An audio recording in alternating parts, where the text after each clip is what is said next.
नमस्कार, बहुत स्वागत है आप सभी का। मैं हूं आपके साथ नैना यादव, लेकर हाजिर हूं हमारा खास शो पूछता है इंडिया। आज बात देश के चुनाव सुधारों की। विपक्ष लगातार अब तक सरकार पर वोट चोरी का आरोप लगा रहा है, वोटर लिस्ट में गड़बड़ी का आरोप लगा रहा है, ईवीएम से छेड़छाड़ समेत कई आरोप लगाए गए हैं। अब संसद सत्र चल रहा है और संसद सत्र में चुनाव सुधारों पर चर्चा हो रही है। यहां पर भी राहुल गांधी ने कई सवाल उठाए, जिनका सरकार की ओर से करारा जवाब भी बखूबी दिया गया। राहुल गांधी ने आरएसएस पर और बीजेपी पर, देश की संस्थाओं पर कब्जा करने का आरोप एक बार फिर लगाया। तो बीजेपी की ओर से कांग्रेस सरकारों के समय में की गई तमाम नियुक्तियां गिना दी गई। एक एक करके वार पलटवार, आरोप प्रत्यारोप का दौर भी लगातार देखने को मिला। लोकसभा में नेता प्रतिपक्ष राहुल गांधी ने सवाल उठाए कि निर्वाचन आयुक्तों की नियुक्ति करने वाली समिति से भारत के मुख्य न्यायाधीश को आखिर क्यों हटाया गया। तो बीजेपी सांसद निशिकांत दुबे ने भी इसका करारा जवाब दिया और कहा कि कांग्रेस सरकार के समय में कब भारत के मुख्य न्यायाधीश वाली समिति ने निर्वाचन आयुक्तों की नियुक्ति की। सुनिए। So, the project of the RSS was to capture the institutional framework of the country. And I said how the education system has been captured.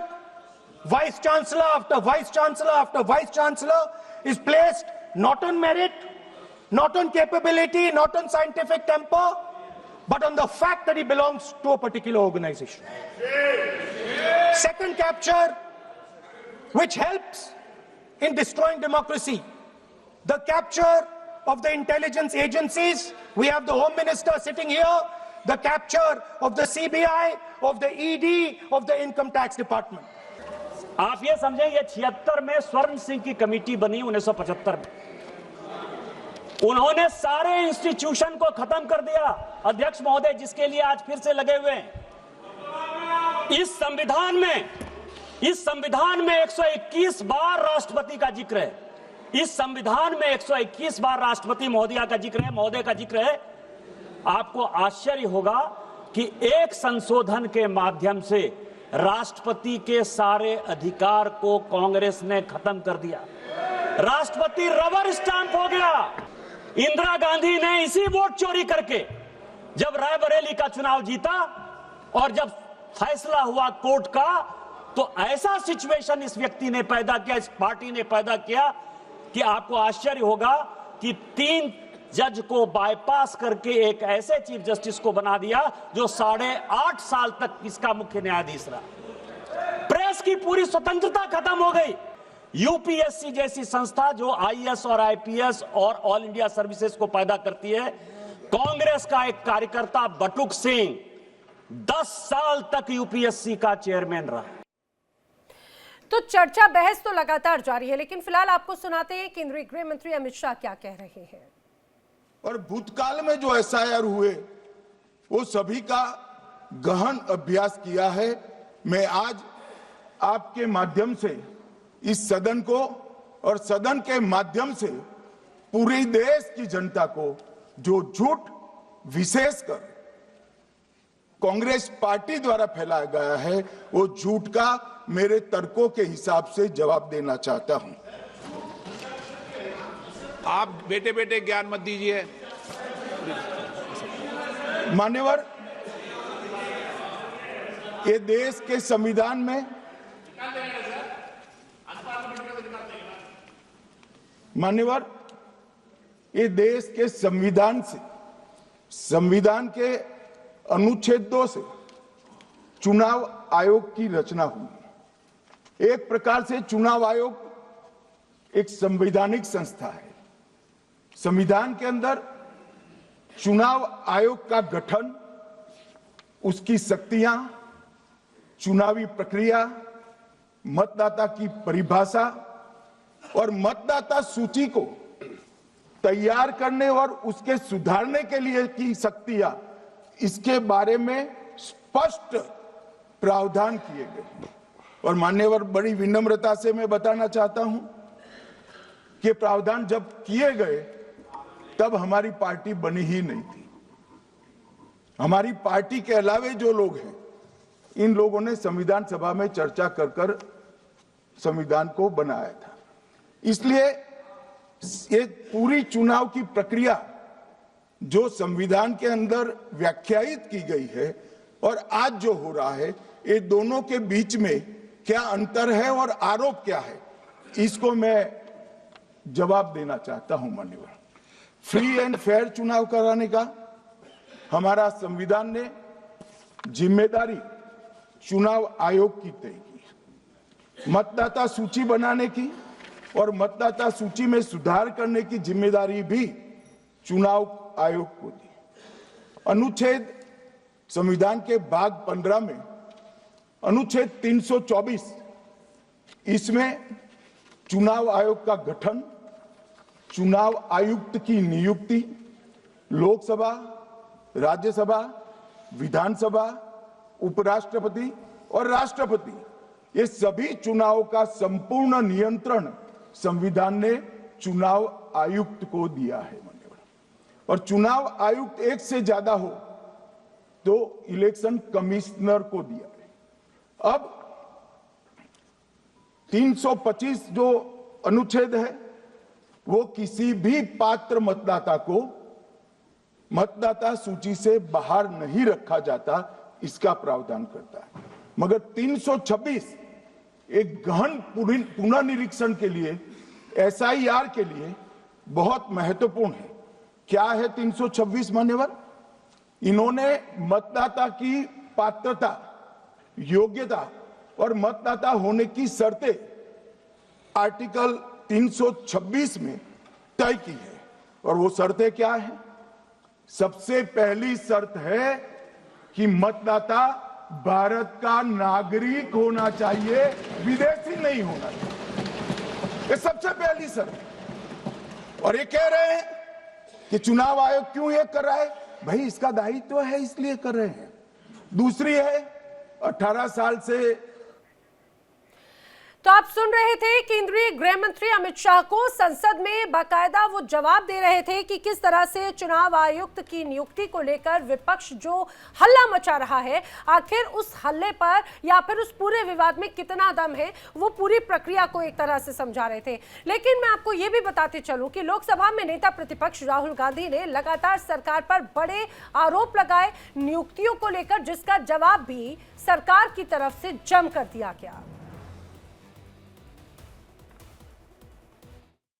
Why is it that the CJI was removed from the selection panel of the election commissioner? What motivation could there be to remove the CJI? Do we not believe in the CJI? Of course we believe in the CJI. Why is he not in that room? I sit in that room. 1950 से लेकर 2014 तक आप जो है लगभग 64 साल तक आपने जिसको चाहा चुनाव आयोग का अधिकारी बता दिया। मदर टेरेसा पर जिस आदमी ने किताब लिखा, जो ज्वाइंट सेक्रेटरी के लिए एमपैनल नहीं हुआ, एडिशनल सेक्रेटरी के एम पैनल नहीं हुआ, सेक्रेटरी के लिए एम पैनल नहीं हुआ, वो नवीन चावला चीफ इलेक्शन कमिश्नर हो गया। केवल मदर टेरेसा का जो है केवल क्रिश्चियनिटी को जब बढ़ा रहा था, केवल उसके आधार पर आपने चुनाव आयोग बना दिया। तो आज पूरी तरह से कहा जाए कि बहुत एक यहाँ पे तापमान बढ़ा हुआ नजर आया, जिस तरह से चर्चा हुई है। राहुल गांधी सवाल खड़े कर रहे थे, जवाब दे रहे थे निशिकांत दुबे। इसी बीच लोकसभा में अपने भाषण के दौरान राहुल गांधी ने कई चौंकाने वाली बात कही और उसमें से एक हैरान कर देने वाली, जिस पर विवाद भी जमकर है। उनका ये बयान भारत के वर्तमान मौजूदा निर्वाचन आयुक्तों के लिए एक चेतावनी के रूप में सामने आया है। क्या है वो जरा सुनिए। Please change the law that allows the election commissioner to get away with whatever he wants to do. That's all the electoral reforms you need. And I want to assure the election commissioner that they might be under the impression that this law lets them get away with it. Let me remind them, don't worry, we are going to change the law and we are going to change it retroactively and we are going to come and find you. तो सुना आपने, वो सीधे सीधे चुनाव आयुक्त को एक तरह से धमकी देते हुए राहुल गांधी नजर आए। उन्होंने कहा कि हम चुनाव आयुक्त या फिर ये जो पूरे नियम है हम उसे बदलेंगे और वो सब देखेंगे। ये कहा जाए राहुल गांधी का ये बयान कहीं ना कहीं विवाद खड़ा कर रहा है, लोग इसे आपत्तिजनक मान रहे हैं। यहां पर यह भी आपको बताते चले कि संसद सत्र 19 दिसंबर तक चलने वाला है, जबकि राहुल गांधी 15 तारीख से लेकर 20 दिसंबर तक अब विदेश यात्रा पर जा रहे हैं। ऐसे में कई सवाल यहां पर सरकार की तरफ से उठाए जा रहे हैं। अब यहां पर तो सरकार और बीजेपी की तरफ से, खास तौर से एनडीए की तरफ से सवाल उठाए जाने लगे हैं। क्या विपक्ष वास्तव में चुनाव सुधार चाहता है या फिर ये सिर्फ अपने वोट बैंक को एक तरह से बचाने की कवायद है? ये बड़े सवाल अब लगातार उठाए जा रहे हैं और चर्चा के साथ साथ राहुल गांधी का ये पूरा विदेश दौरा भी एक जरूर चर्चा और विवाद का विषय जरूर बन चुका है। इस बीच कई बड़े सवाल खड़े होते हैं। क्या कांग्रेस वास्तव में चुनाव सुधार करना चाहती है? सवाल ये भी, क्या विपक्ष एसआईआर पर सवाल उठाकर अपना वोट बैंक बचाने की कोशिश में है? सवाल ये भी, क्या किसी नेता का किसी अधिकारी को ऐसे चेतावनी दिया जाना सही है? ये वो तमाम बड़े सवाल हैं। इसके साथ ही कुछ और सवाल जिनको हम जानने की कोशिश करेंगे। खास मेहमानों का पैनल मेरे साथ में कनेक्ट हो रहा है।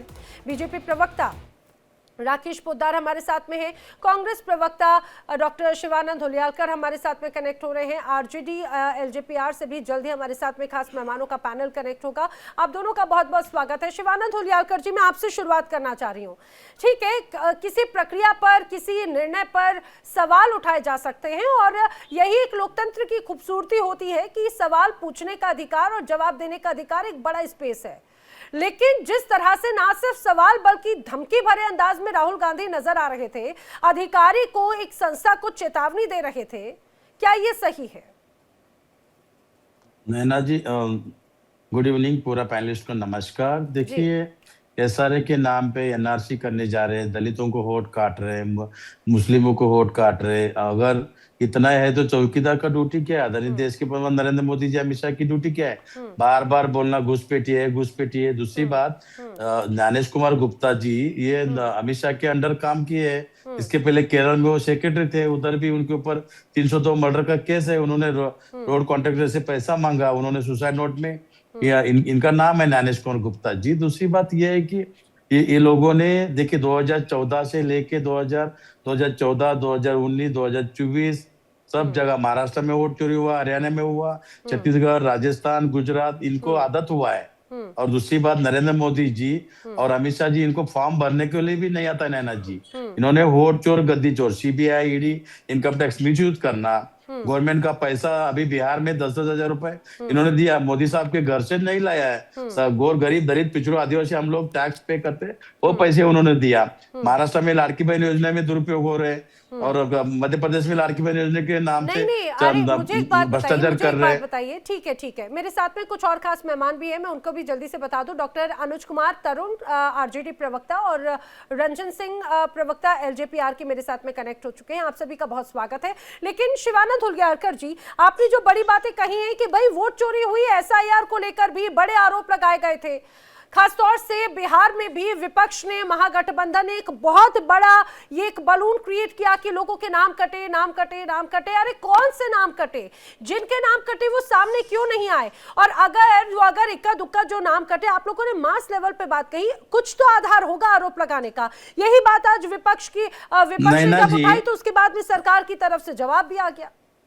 नैना जी, देखिए, बिहार में 65 लाख वोट्स इन्होंने काटा है। चुनाव आयोग को सुप्रीम कोर्ट ने बोला आप डिक्लेयर करो, डिक्लेयर नहीं कर रहे थे। नहीं, नाम काटे। 65 लाख लोगों का, और 14.5 लाख डुप्लीकेट नाम ऐड किया। हरियाणा, उत्तर प्रदेश से लोगों को डुप्लीकेट वोट किया, 10-10 हजार रुपए सबको दिया। आदरणीय देश के home minister Amit Shah ji Maurya hotel में मैं भी था, सब कैमरा बंद करके उधर क्या क्या कर रहे थे, पूरा वीडियो हमारे पास है। 14 दिसंबर को रामलीला तो क्या आप मैदान में सुप्रीम कोर्ट का रुख कर रहे हैं जांच के लिए? क्योंकि बड़े अगर आपके पास सबूत हैं, और ये तो ये कहा जाए कि एक बड़ी प्रक्रिया पर सवाल है, पारदर्शिता पर सवाल है, और आप मतलब चाहे बात तमाम एजेंसीज पर सवाल है, तो जाइए, शिकायत करने का अधिकार है। क्या इस पर कोई अधिकार है? क्या कोई एक्शन लिया जा रहा है?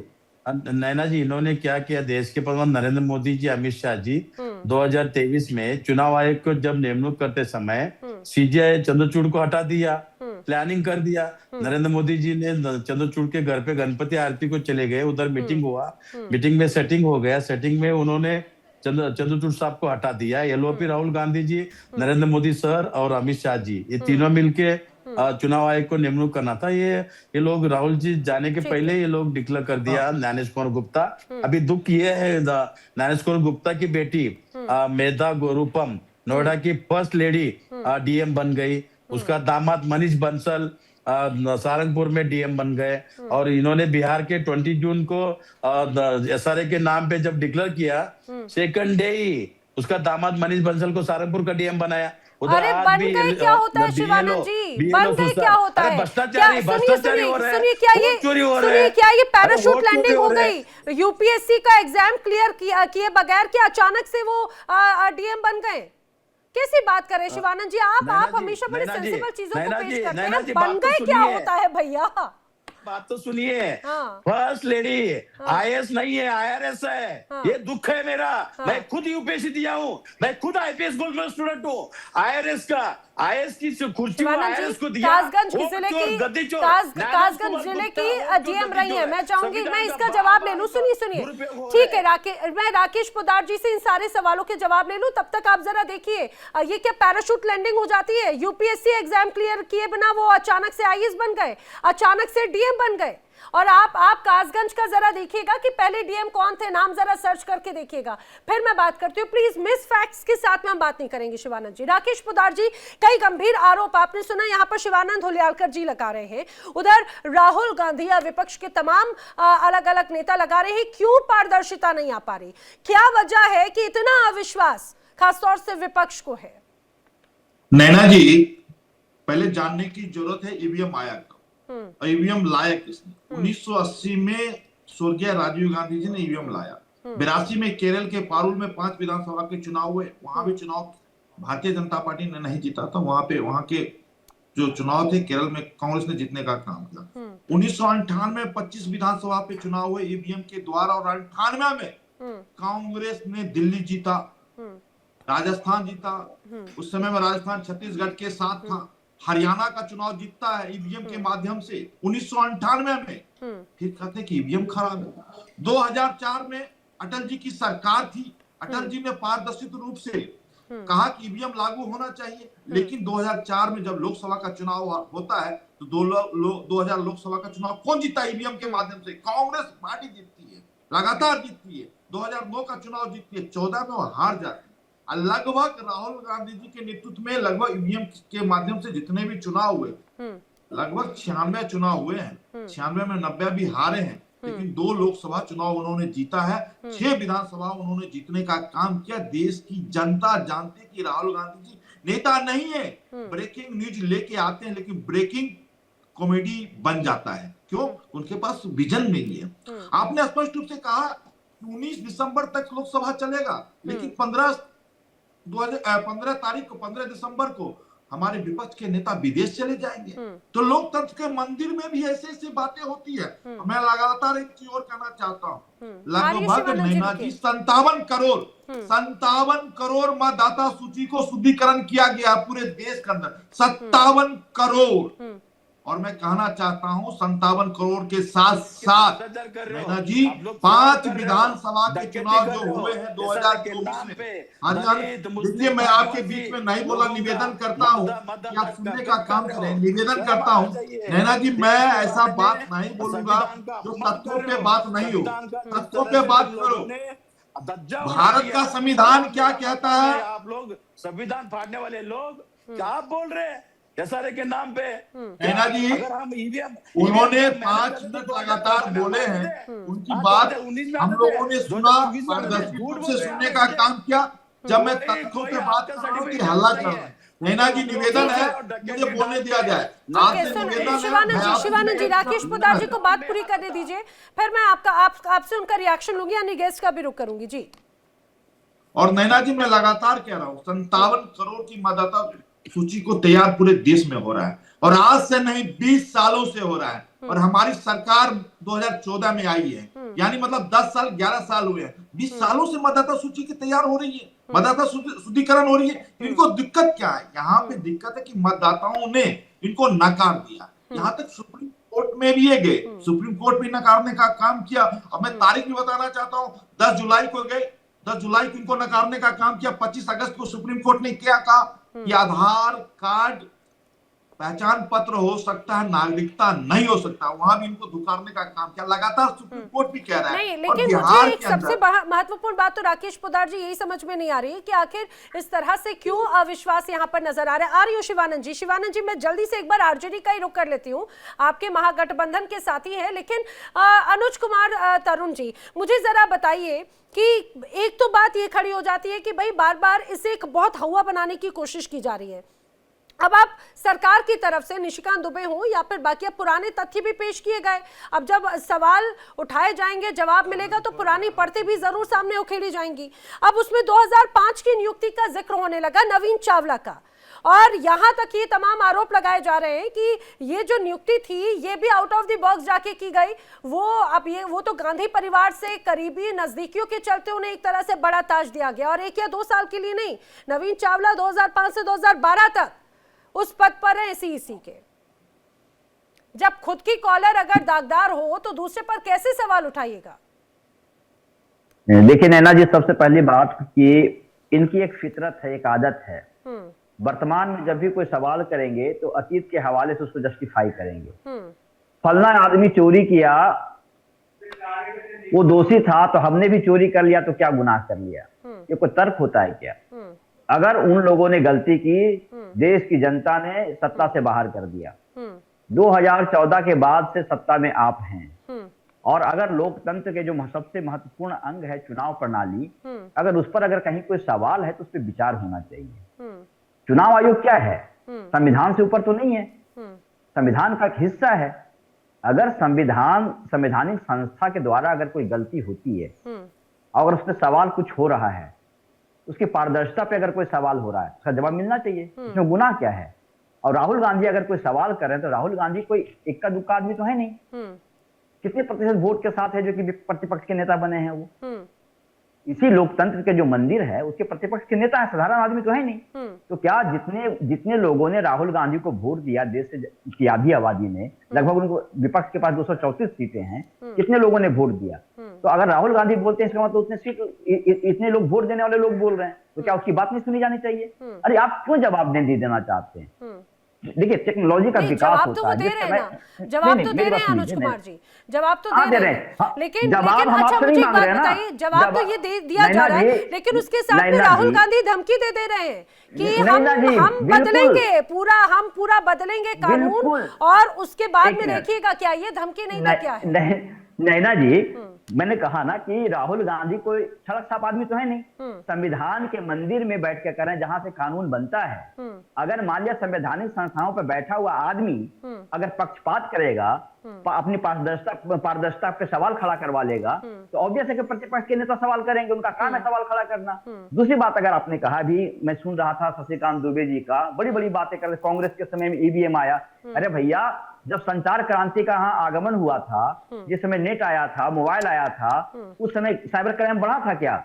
लेकिन टेक्नोलॉजी का जैसे जैसे विकास होता है साइबर क्राइम बढ़ता है। उस समय शायद ईवीएम पे कोई सवाल नहीं खड़ा हुआ होगा, उस समय ईवीएम हैक नहीं होता होगा। लेकिन आप इधर तो लगातार सवाल खड़ा हो रहे हैं ना।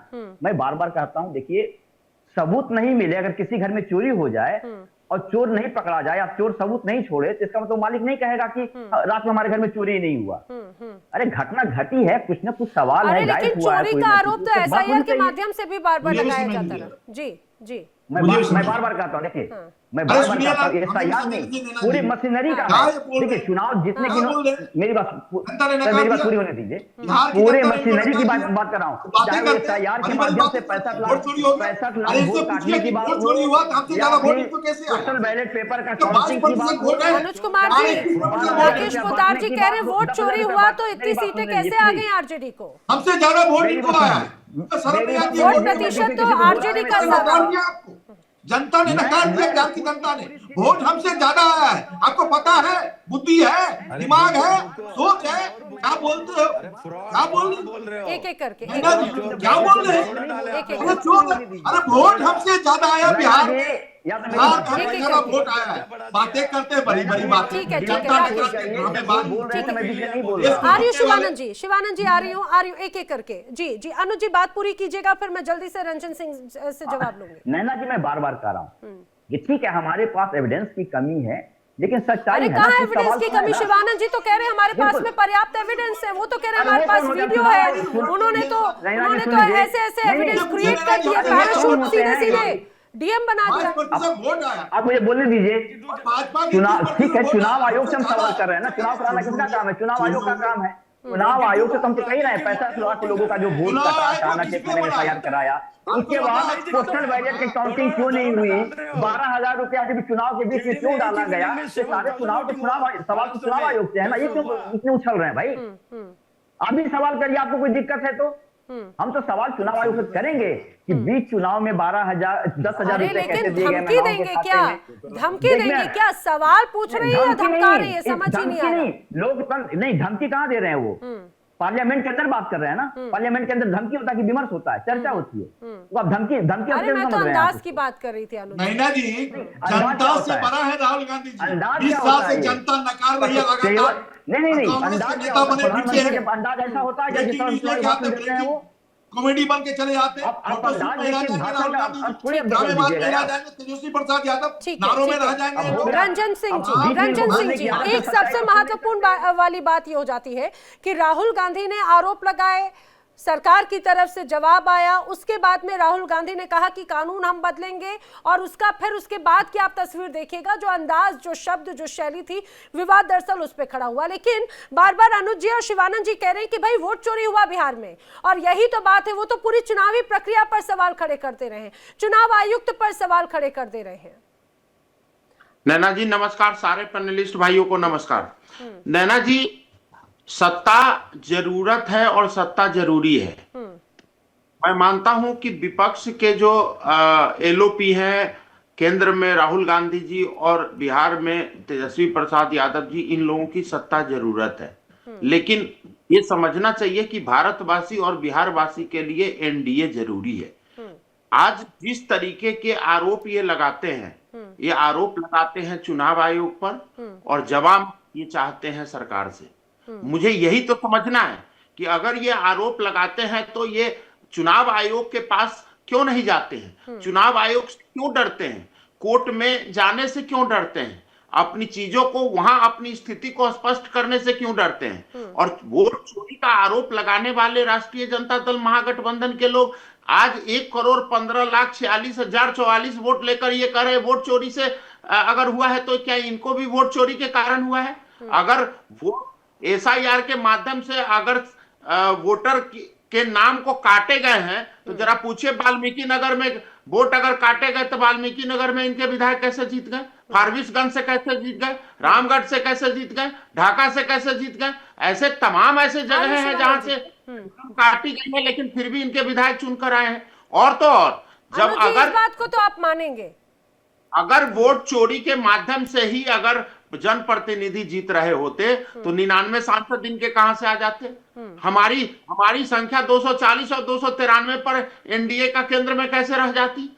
हम इस तरीके की बातें जब ये करते हैं तो ये समझते नहीं है कि एक तरफ ये वोट चोरी का आरोप लगाते हैं और दूसरी तरफ ये उन्हीं चुनावी प्रक्रिया से चुनकर इनके विधायक, और जब इनके कुछ राज्यों में सरकार बन जाती है तो वहां ये हंगामा नहीं पीटते हैं। ईवीएम का खेल हो, चाहे रंजन सिंह जी, इतनी अजब अविश्वास है, खासतौर से चुनाव आयुक्त की नियुक्ति की प्रक्रिया पर सवाल खड़े किए जा रखे हैं। पहले सीजीआई का था, लेकिन उसके बाद में जब नाम हटकर फिर ये हो गया कि भाई कोई केंद्रीय मंत्री शामिल होगा, तो ये नियत पर, एक मंशा पर सवाल खड़े किए जा रहे हैं विपक्ष की तरफ से। विपक्ष का तो रोल है ना सवाल पूछने का, अगर आपत्ति जताने का। मैं इसका जवाब दे रहा हूँ पारदर्शिता जी। जब संवैधानिक संस्था में किसी मुखिया का चुनाव होता है तो एक जो सदस्य होता है वोटिंग देने में एक सदस्य जो होता है वो आता है। शिवानंद जी रुकिए जरा जी। इनको पता ही नहीं है, इनको पता ही नहीं है कि जब सर्वोच्च पद की नियुक्ति होती है तो एलओपी का एक सदस्य होता है जो उसको वोट करता है। ये समझते नहीं है कि लोकतंत्र में जिस तरीके से सत्ता पक्ष की आवश्यकता है उसी तरीके से जो विरोधी दल होते हैं, जो नेता प्रतिपक्ष होते हैं, उनकी भी उतनी अहमियत होती है। ये कोई भी संस्था का निर्माण या कोई भी संस्था पर जब पदासीन होते हैं व्यक्ति, एक लोकतांत्रिक और संवैधानिक प्रक्रिया के माध्यम से चुनी जाती है। ये कोई भाजपा और जदयू और लोजपा मिलके नहीं बना देते हैं। ये बात इनको समझना पड़ेगा ना। मैं अनुज कुमार जी कुछ कह रहे थे। नहीं, आपने कुछ पूछा क्या हमसे? नहीं, आप रंजन सिंह की बात पे कुछ उस समय आप रिएक्ट कर रहे थे, मैं वही बात कह रही थी। और एक तरफ तो ये भी बात हो गई कि भाई आपको खास तौर से बीजेपी या फिर यूपीए से ज्यादा पूरी तरह ये माफ कीजिए जेडीयू से ज्यादा तो आरजेडी का वोट प्रतिशत रहा है। फिर आखिर किस तरह से संशय है? वोट प्रतिशत ज्यादा है, भले वो सीट उस तरह की नहीं आई, लेकिन आप बार बार कहते हैं कि भाई नाम कटा नाम कटा नाम कटा, तो फिर इतना वोट शेयर कैसे बढ़ गया? नहीं नैना जी, देखिए मैं ये 2-3 बातें कर रहा हूँ, बहुत गंभीरता से कर रहा हूँ। परिणाम को आप अलग रखिए। मैं बार बार कहता हूँ कि परिणाम अगर हमारे पक्ष में होंगे रहते तो भी यह सवाल खड़ा होता। एक तो चुनाव आयोग ने जो डाटा दिया वोटर परसेंटेज का 66.9 है के पास जो की वोट पड़ा है कुल, उसके बाद उन्होंने कहा कि बिहार में वोटर लिस्ट की कुल संख्या कितना है, 7,42,00,000। लेकिन वोट पड़ गए कितना, 7,45,000। 3 लाख कहां से आ गए? उस खुद सवाल खड़ा कर रहे हैं ना, हम नहीं कर रहे हैं। चुनाव आयोग के डाटा के अनुसार। एक दूसरी बात एक बताइए कई विधानसभा में जो पोस्टल बैलेट के जो काउंटिंग था उसको क्यों नहीं किया? सब कैसे रिजेक्ट कर दिया? नबीनगर में आप कितना था, 95 वोट से आपका कैंडिडेट जीतता है। कुमार जी, मैं वही तो कह रही हूँ, अगर इतनी अनियमितताएं रही हैं, सुनिए तो जनाब, सुनिए तो, हमेशा एक अधिकार है, यही तो भारत की लोकतंत्र की खूबसूरती है कि अगर किसी निर्णय से, किसी फैसले से आप संतुष्ट नहीं है तो आप चुनौती दीजिए, आप जाइए, आप कोर्ट में जाइए। इतने अगर आपके पास में इतने पूरे सबूत है तो जाइए, शिकायत कीजिए ना। बिल्कुल नैना जी, सुनिए, सबसे बड़ा सबूत कोर्ट का भी निर्णय है कि अगर कहीं कोई असमंजस की स्थिति है तो बीबीटी पैट गिना जाना चाहिए। 45 दिनों के अंदर क्यों नहीं गिना जा रहा है भाई? कौन सुन रहा है विपक्ष को? यही तो बात कर रहे हैं ना, पार्लियामेंट में बात सुनने को तैयार है ना, चुनाव आयोग से सवाल करते हैं तो आप जवाब देने आ जाते हो। कैसे लोकतंत्र चलेगा? अरे तो आप मीडिया में भी जो बड़े पत्रकार हैं, कई लोगों ने इस सवाल को खड़ा किया है। देखिए राकेश पोद्दार जी, सिर्फ एलओपी को नहीं, जो आरजेडी के भी जो तमाम है भाई, वो तो कह रहे हैं कि हमारे तो जब अगर हम कंप्लेन करना चाहते हैं तो सुनेगा कौन? यहाँ पर तो किसी पर भरोसा नहीं है, पारदर्शिता की सबसे अविश्वास की बात हो जाती है। नैना जी, मैंने कहा कि ये लोग सुप्रीम कोर्ट भी गए, सुप्रीम कोर्ट में याचिका दायर की। इसके जो कांग्रेस के नेता थे उन्होंने याचिका भी दायर की, यहाँ तक सपा के भी गए, सभी लोगों ने गए। मैंने कहा 10 जुलाई को सुनवाई हुई, सुप्रीम कोर्ट ने कहा कि मौलिक अधिकार है चुनाव आयोग को। देखिए, मैं भाजपा का प्रवक्ता हूँ, पहला नंबर, चुनाव आयोग का मौलिक अधिकार है कि वो चुनाव पारदर्शी रूप से करवाए, एसआईआर करवाए। मैं लगातार करवा से नहीं, 20 सालों से एसआईआर के माध्यम से चुनाव होते हैं और इन्होंने भी चुनाव जीता है। कर्नाटक में जीता है, हिमाचल में, तेलंगाना में चुनाव जीता है, केरल में चुनाव जीते हैं लोग, तमिलनाडु में चुनाव जीते हैं लोग एसआईआर के माध्यम से। लेकिन क्या है कि यहाँ पे बरगलाना है, इनके पास मुद्दे नहीं है। मैं एक और बात कहना चाहता हूँ, राहुल गांधी जी एसआईआर को लेके 17 अगस्त को बिहार में घूमने का काम करते हैं और उसका विरोध कौन करता है? तेजस्वी प्रसाद यादव। यानी एसआईआर उनका मुद्दा नहीं है, अधिकार मुद्दा को लेके घूमते तेजस्वी प्रसाद यादव।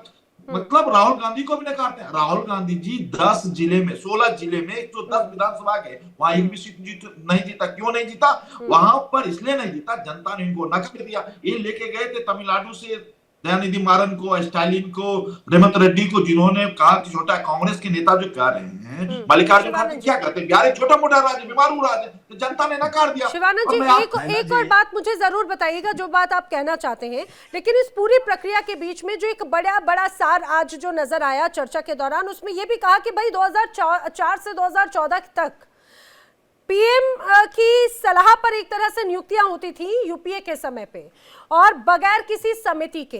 अब वर्तमान स्थिति में जिसमें पीएम है, जिसमें मंत्री हैं, जिसमें एलओपी है, लीडर ऑफ ऑपोजिशन, तो क्या ये पूरा उससे ज्यादा संतुलित नजर नहीं आता? क्या आपको एलओपी की भूमिका पर भी आपको आपत्ति है क्या? नैना जी, एसआरए के लिए हम डरने वाले नहीं, एसआरए आप कीजिए, हमको कोई प्रॉब्लम नहीं है। दिक्कत क्या आ रहा है बोलता हूँ, डरना भी नहीं चाहिए, जिसके पास डॉक्यूमेंट से क्यों डरेगा वो? नैना जी 10 साल एलओपी जननायक राहुल गांधी जी अपोजिशन लीडर नहीं थे, इसलिए नरेंद्र मोदी अलीबाबा चाली चोर पार्टी जैसा चाहिए वैसा मशीन मैनेज करके वोट चोरी किया। दूसरी बात, चंद्रचूड़ को 2023 में इन्होंने हटा दिया। चंद्रचूड़ साहब को हटा के इन्होंने राहुल गांधी के सामने जननायक कर्पूरी ठाकुर जनता सुन रही है। नैना जी डिबेट करवा रहे हैं, जननायक कर्पूरी ठाकुर है, जननायक कर्पूरी ठाकुर बिहार को जो भारत फॉर्म भी नहीं भर सकते। क्या बोल रहे हैं? एक सेकंड शिवानंद जी सुनिए एक सेकंड। अरे शिवानंद जी, आपने बड़ी दिलचस्प बात कही कि पहले राहुल गांधी नहीं थे। राहुल गांधी 2004 से चुनावी प्रक्रिया में हैं शामिल, राजनीति में एक्टिव हैं। क्या उसके पहले आप उन्हें अपना जननायक या जन नेता नहीं मानते थे? अचानक से आपको 2014 के बाद या 2020 के बाद से आपको नेता नजर आ रहे थे क्या? इसके पहले वो आपको मैच्योर्ड नेता नजर नहीं आ रहे थे या आप मानते ही नहीं थे उन्हें अपना नेता? नैना जी देखिए, देश की जनता नेता बनाती है, देश की जनता के बीच में रहना होता है। विपक्ष के नेता है, इनके गरिमा है, क्या रहते हैं, ऐसी बातें करते हैं।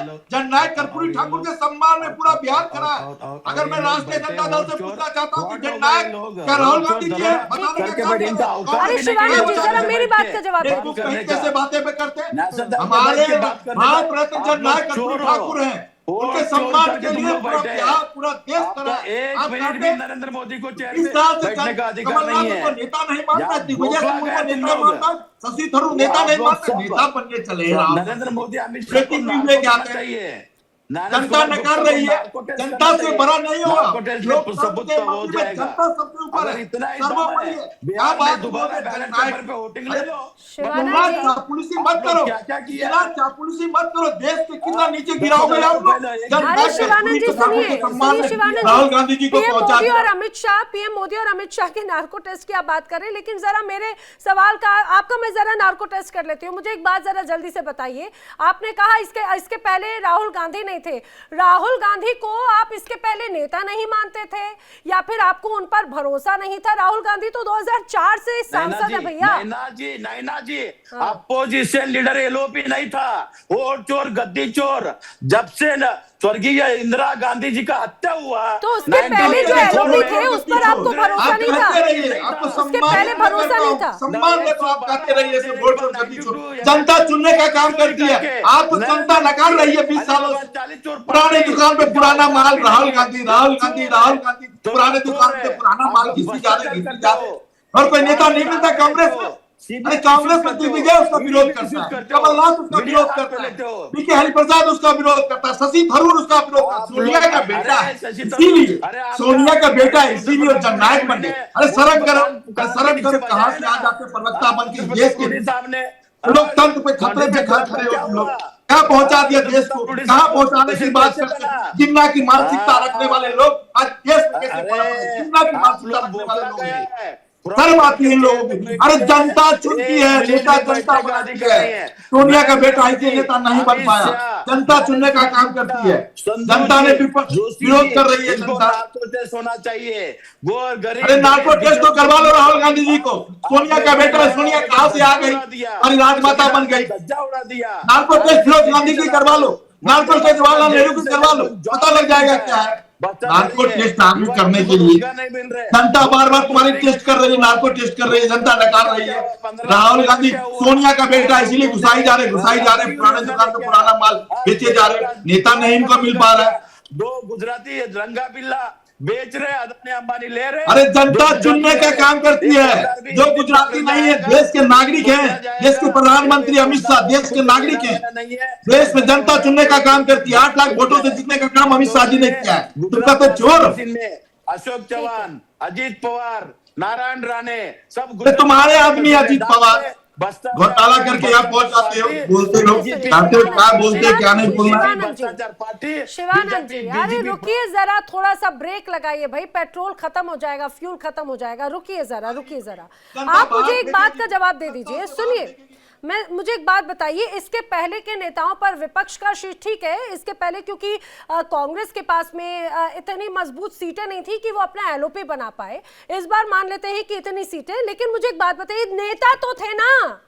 अरे इसके पहले नेता तो थे राहुल गांधी आपके, या मुझे तो यही बात जानकर बड़ी हैरानी हो रही है। संविधान में आर्टिकल 326 20 साल से जनता नकार रही है राहुल गांधी जी को। 20 साल से जनता इनको नकार रही है नेता बनने, नेता बनने। संविधान को लूटने वाला 1975 में किसने संविधान को लूटा? इस कांग्रेस के नेताओं ने लूटा। देश को कहां पहुंचाने का काम किया। और बात करते हैं लोकतंत्र। अरे नेता जो बनाती है जनता बनाती है, जनता चुनती है। संविधान को लूटने वाले 1984 में दंगे करवाए, 1999 में दंगे करवाए और कहते हैं संविधान की बात। संविधान कौन सा संविधान? संविधान को आपने लूटा। वंदे मातरम को 2 टुकड़े किसी ने किया, उसका नाम है जवाहरलाल नेहरू। वंदे मातरम को किसी ने छोटा करने का काम किया। राकेश पुतार जी कुछ सेकंड रुकिए। जब से आया तब से नरेंद्र मोदी जी बोखला गया, अमित शाह जी बोखला गया। ये लोग भी संविधान में जब रहता है तभी आप नहीं चुन रहे हैं, जनता चुन रही है। अभी अमित शाह को आप लोग लिया, एक तड़ीपार गुंडा होम मिनिस्टर को आपने बिठाया। वो होट नैना जी मर्यादा में कहिए तो बोलेंगे। नैना जी गृह मंत्री हैं। शिवानंद हुलियारकर जी, नेशनल टेलीविजन पे शब्दों का जरा सोच समझकर आप चयन कीजिए। आपकी बात पे रंजन जी कुछ कहना चाह रहे हैं जी। देखिए नैना जी, ये यही मानसिकता है। ये शिवानंद भाई को मैं जानता हूं, ये इनकी आवाज नहीं है। ये आवाज नेता प्रतिपक्ष इनके राहुल गांधी जी की आवाज है। जिस तरीके के विकृति के शिकार है इनके प्रवक्ता, उनसे प्रेरित होकर और आज यहाँ पर आकर बोल रहे हैं। मुझे तो घोर आपत्ति है इस शब्दों पर। मैं तो इनका विरोध कर रहा हूं इस बात को लेकर। लेकिन जरा सोचिए कि लोकतंत्र को लूटने की बात करते हैं। 1975 का वो समय मंजर को भूल जाते हैं जब लगभग सारी संवैधानिक संस्था के ऊपर जंजीर से जकड़ लिया गया था। और जो नेता उस समय विपक्ष के जितने भी नेता थे सबको जेल में ठूस दिया गया। ये मीडिया को बंधक बना दिया गया। जिस तरीके से लोकतंत्र के हर एक स्तंभ को इन्होंने शर्मसार करने का काम किया था, आज वो लोग दुहाई दे रहे हैं कि आज लोकतंत्र और संविधान खतरे में है। संविधान से जब देश चल रहा है, ये दलित और पिछड़े की बात करते हैं। इन्होंने पिछड़े और दलित को अपमानित करने का एक और कसर नहीं छोड़ा। बाबा साहब भीमराव अंबेडकर को इन्होंने चुनाव हरवाने का काम किया। इनके कैंडिडेट ने चुनाव हरवाने के लिए ये अपने कैंडिडेट खड़ा कर दिए। ये कैबिनेट से इनको बेइज्जत करके बाहर कर दिया गया। जगजीवन राम जी के साथ क्या किया, कर्पूरी ठाकुर जी के साथ क्या किया। तमाम ऐसे लोग हैं जिनको सम्मान एनडीए सरकार ने दिया और आज ये दम भरते हैं कि ये लोकतंत्र और दलित और पिछड़ों की हिमायती करते हैं। ये इस तरह के मानसिकता का लेकर आकर टेलीविजन पर आकर बात करेंगे। जी आप बार-बार मुझे संविधान के प्रति दिखा रहे हैं, संविधान के प्रति दिखा रहे हैं। आरोप लगाते हैं। एक अहम सवाल हो जाता है शिवानंद जी, आप मुझे बार-बार संविधान की प्रति दिखा रहे हैं। अब यूपीए के समय नवीन चावला की नियुक्ति 2009 पर हुई। सीईसी गोपाल स्वामी का विरोध साफ तौर से यहाँ पर नजर आया। उनकी तरफ से एक याचिका दायर की गई थी, उस पर इस पूरी प्रक्रिया पर सवाल खड़े किए गए थे। एक तो उनकी उस याचिका पर उनकी उस ये कहा जाए कि विरोध को पूरी तरह से नजरअंदाज कर दिया गया। क्या ये पक्षपातपूर्ण नहीं था? 2004 से 2014 के बीच में 6 बार सीईसी बदले गए हैं। क्या ये अस्थिरता की गलती थी? अस्थिरता नहीं बन पा रही थी? आखिर ये कहां पर ये चूक थी? नैना जी वर्तमान की बात कर रहा हूँ, आप बार बार पीछे जा रहे, कोई बात नहीं। वर्तमान में देश के प्रधानमंत्री नरेंद्र मोदी आपके बनारस से पार्टी हारा हुआ है। नरेंद्र मोदी राहुल गांधी कह रहे हैं कि हम बनाएंगे कानून, और कानून उस समय से नहीं बल्कि पहले से, यानी कि मौजूदा स्थिति से लागू होगा। नीतीश कुमार जी 20 साल से भ्रष्टाचार बढ़ गया। 60-70 हजार करोड़ का भ्रष्टाचार किया। शराब घोटाला हुआ। मुझे भी तो जवाब दीजिए ना, मुझे भी तो जवाब दीजिए। फिर भी नरेंद्र मोदी जी का इतना अच्छा काम है। मानसी सोनी, कंगना रनावत, स्मृति ईरानी, सुब्रमण्यम स्वामी, क्या बोल रहे हैं? कौन सा अच्छा? इंदिरा गांधी का हत्या हुआ 84 में। नैना जी कांग्रेस के इतना रेपो नहीं था। बीजेपी का 112 सीट देने का 92 सीट चुन गया। नरेंद्र मोदी का इतना अच्छा काम है, इतना, अरे बाप रे। अरे फिर मोदी साहब भगवान है। हाँ, महंगाई चरम पर है, युवा हेतु को रोजगार नहीं है। जीएसटी के नाम पे गौर गरीब दलित पिछड़ों को आप लोग उसका पूरा खून चूस लिया। कौन सा अच्छा काम किया? मैं भी एक हिंदू हूँ, कितना हिंदुओं को नौकरी दिया? शिवानंद जी मुझे एक बात बताइए, जहां पर आपकी सरकार बनती है, हमने मध्य प्रदेश में देखा, हमने पंजाब में देखा, छत्तीसगढ़ में देखा, राजस्थान में देखा, जहां पर एक बड़ा अच्छा प्रदर्शन था। अंदर खाने की राजनीति में आप ही के नेता ही सरकार को भी खा जाते हैं, पार्टी भी खोखली कर जाते हैं, और जो जमीन बनाई जाती है वो पूरी एक तरह से हो जाती है खाली।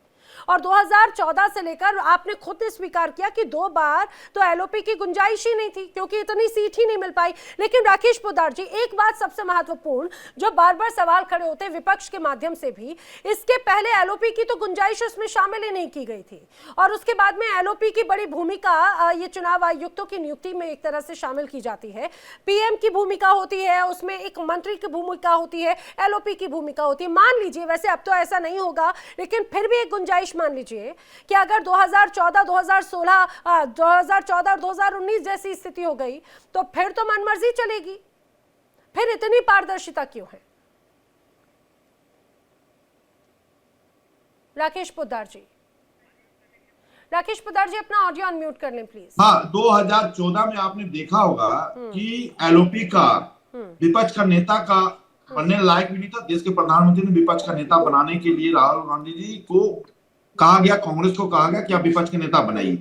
इन्होंने बनाने का भी काम किया। हमने विपक्ष को रखने का काम करते हैं। लोकतंत्र में विपक्ष होना जरूरी है। हमारे अटल जी भी कहते हैं कि विपक्ष होना बहुत जरूरी है। विपक्ष की भूमिका निभाए ना, मैं तो अच्छा कह रहा हूँ, विपक्ष की भूमिका निभाए। राहुल गांधी जी को जब चुनाव आयोग ने बुलाया था कि आप 30 सांसदों को लेकर हमारे पास आइए, हम आपकी सारी बातों को मानेंगे, लेकिन राहुल गांधी जी ने क्या किया? योग्यता पूरी नहीं हो पा रही थी ना 10% वाली। नहीं, मैं कह रहा हूं, मैं आपकी सारी बातों का सवाल प्रत्यक्ष रूप में दूंगा, साफ सुथरी बात करूंगा। नहीं, आप मेरा सवाल नहीं समझ पा रहे हैं। अभी जो चुनाव आयुक्त की नियुक्ति को लेकर ये 3 अलग अलग भूमिकाएं हैं। इसमें पीएम की भूमिका होगी, इसमें बाकायदा एक केंद्रीय मंत्री की भूमिका होगी, और लीडर ऑफ ऑपोजिशन की भूमिका होगी। खुदा न खासा 2014 या 19 जैसी भूमिका अगर नजर आती है तब तो एक बड़ा पारदर्शिता पर, इसीलिए तो इस पूरी प्रक्रिया पर सवाल खड़े हो रहे हैं। सीजीआई को अगर वहां से आउट कर दिया गया उस कानून के तहत, तभी तो ये बड़ा विवाद है। नहीं नैना जी, 2023 में अगर चुनाव आयोग को बनाया गया, चुनाव आयोग की नियुक्ति हुई, तो उसमें कौन थे? राष्ट्रपति महोदय थे, सीजीआई थे, कैबिनेट मिनिस्टर थे, प्रधानमंत्री तो विपक्ष के नेता शशि आलोक इनके चौधरी साहब थे, जो बंगाल से सांसद थे। तो मैं कहना चाहता हूँ, हम लोगों ने बनाने का भी काम किया। हम तो कहते विपक्ष रहे, विपक्ष मजबूत रहे, प्रश्न को उठाए, उसका जवाब हम देंगे, हम सरकार में काम करेंगे, लेकिन इन लोगों के पास मुद्दा ही नहीं है। आप एक बताइए, कहता वोट चोरी।